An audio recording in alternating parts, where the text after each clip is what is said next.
মোৰ 5/4/1993 চন ৰাতি 9:30মান বজাত এসোপা সশস্ত্ৰ মিয়া মুছলমান আহি কি কৰিলে মোৰ ঘৰ দুৱাৰ টিংপাত বেৰ এইবিলাক দীঘলদাৰে কাটি আকুৰিদাৰে কাটি মোৰ ৰাতি মোক এতিয়া তেওঁলোকে মানুহ আহিছে বোলে বোলা বুলিলত আটাইখিনি মানুহ আঁতৰি গুচি গ'ল ওচৰত তেওঁলোকৰ তাতে এটা খেৰৰ পুঁজি আছিলে সেই খেৰৰ পুঁজিটোতে জুই জ্বলাই পিছত কথাটো এনেকুৱা কৰিবলৈ বিচাৰিছে যে আমাৰ ঘৰ জুই লগোৱাৰ কাৰণেহে গোহাঁই আশ্ৰমখন আমি কাটিছোঁ সেইটো ব্যৱস্থা হ'লে তেওঁলোকে এইটোৱে কৰিছে যে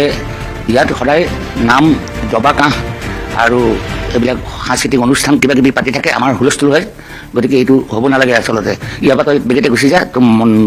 নমৰতী মন্দিৰটো সোমাই পেলাই মোৰ যাদৱৰায় মূৰ্তি কৃষ্ণ মূৰ্তি লৈ গ'ল আৰু ৰূপৰ সোণৰ ফুল কাঁহী বাতি বিভিন্ন ধৰণৰ সা সঁজুলি হাৰমনিয়াম তাবলা খোল তাল ইত্যাদি ধৰণৰ এইবিলাক চুৰ কৰি লৈ গুচি গ'ল তলা ভাঙি মন্দিৰৰ পৰাও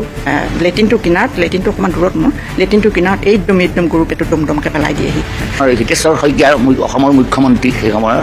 এই বঙালমৰালৈ আহিছিলে মতে মোৰ লিফলেটখন এই হিতেশ্বৰ শইকীয়াক দি দিলেগৈ যে আমাৰ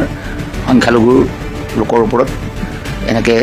লিফলেট উলিয়াইছে গোসাঁয়ে সেইখন চাওক চাই পেলাই তেওঁ একো নাচালেই আৰু ক'লে যে তেওঁক সোমাই থ'ব লাগে জেলত দিব লাগে তাৰপিছত মোক ইতিমধ্যে এৰেষ্ট কৰি দিলে কিন্তু মোৰ কিমানখিনি হানি হ'ল তাৰ পৰা মই ওলাই গুচি আহিবলগীয়া হ'ল সেইখিনি এৰি মই গুচি আহিবলগীয়া হ'ল তেনেস্থলৰ ভিতৰত মোক একো এটা সহায় বা একো এটা কাম নকৰিলে